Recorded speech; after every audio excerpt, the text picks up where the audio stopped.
Turn to page 394. This short line of dialogue, so satisfyingly performed by the great Alan Rickman, has taken on a life of its own.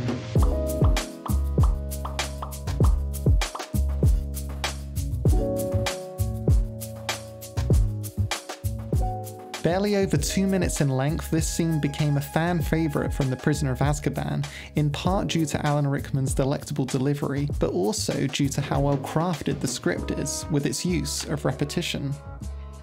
Turn to page 394. Turn to page 394. Page 394. The phrase is said 3 times in this 2-minute scene, which is enough for it to become the key memorable phrase that we take away from it. We certainly notice it said a handful of times, yet the phrase is dropped in strategically, which gives the scene just as much musicality as it does plot development, thanks to this repeating phrase. Repetition has an inherent relationship with music. It's one of its core elements and key to everything from its structure to its phrasing. In popular music, we most immediately recognize a refrain as the chorus of a song, the section we come back to several times over. Harkening back to the days of hymns, we'll see that the chorus section was referred to as the refrain. It's the heart of the song and almost always the most memorable part. It anchors the song. And just like a chorus in a song, a line of dialogue can be an anchor point in a scene, a subject to which our characters can refer back, reminding us of a key thread in a scene, providing a sense of structure. This musical quality is often cited by screenwriter Aaron Sorkin, who is renowned just as much for the sound of his dialogue as he is for the content. As he said himself, what the words sound like is as important to me as what the words mean. Sorkin manages to create dialogue that's not just witty, smart and engaging, but also incredibly lyrical and musical. Dialogue has rhythm, and pitch, and tone, and volume, and meter, and it absolutely has all the properties of music. Take the opening scene from The Social Network, where lines of dialogue between Mark Zuckerberg and Erica Albright are traded to and fro like a game of tennis, and specific topics are picked up and down again with little regard for an audience trying to follow along. Here, the characters' conversation doesn't flow in a logical or digestible manner.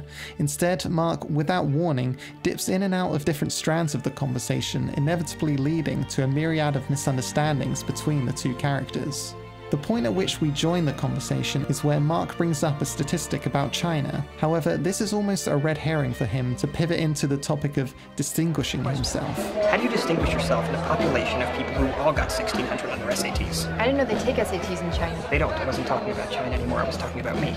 The scene doesn't address topics one by one, but instead they are often discussed simultaneously, one character occupied with one topic and the other character discussing another. As the scene moves on, we then get Mark answering a question Erica asked some time ago that Mark initially ignored. You got a 1600? Yes, I could sing in an a cappella group, but I can't Does that sing. mean you actually got nothing wrong? I could row crew or Yes, I got nothing wrong with the test. Have you ever tried? I'm trying right now. This technique, on the one hand, gives us an insight into the type of character Mark is, someone with whom it's difficult to have a straightforward conversation. Dating you is like dating a stairmaster. But it also makes for a much more interesting experience for the audience, where we know right from the beginning that we'll need to lean in, listen closely, and absorb the Sorkin overture. Maybe it's just sometimes you say 2 things at once, I'm not sure which one I'm supposed to be aiming at. Erica's line here lets us know it's okay to be feeling the same way. If Sorkin ever wrote a scene from Harry Potter, I bet it wouldn't sound too dissimilar to what we get in this scene.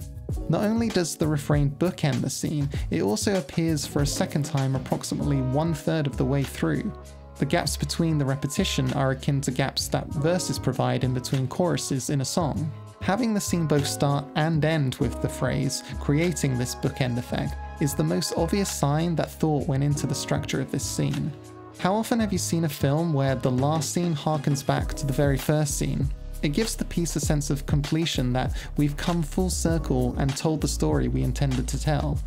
It inevitably leaves us with a sense of satisfaction and closure.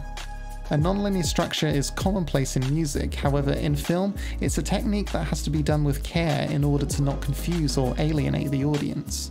When done well, it can add a puzzle-like quality to the story where we, the audience, are trying to piece things together alongside our characters. Further, hearing a character retell their perspective whilst we intercut between two different timelines can give us an insight to the character's thoughts and feelings in a much less heavy-handed manner than a traditional voiceover does. Ultimately, it provides a more interesting structure for an audience, which is what we get in this scene from The Prisoner of Azkaban. A lyrical and structured 2-minute scene that stays with us long after the film is over. I suggest you take extra care, Mr. Potter. Loss of limb will not excuse you. Page 394.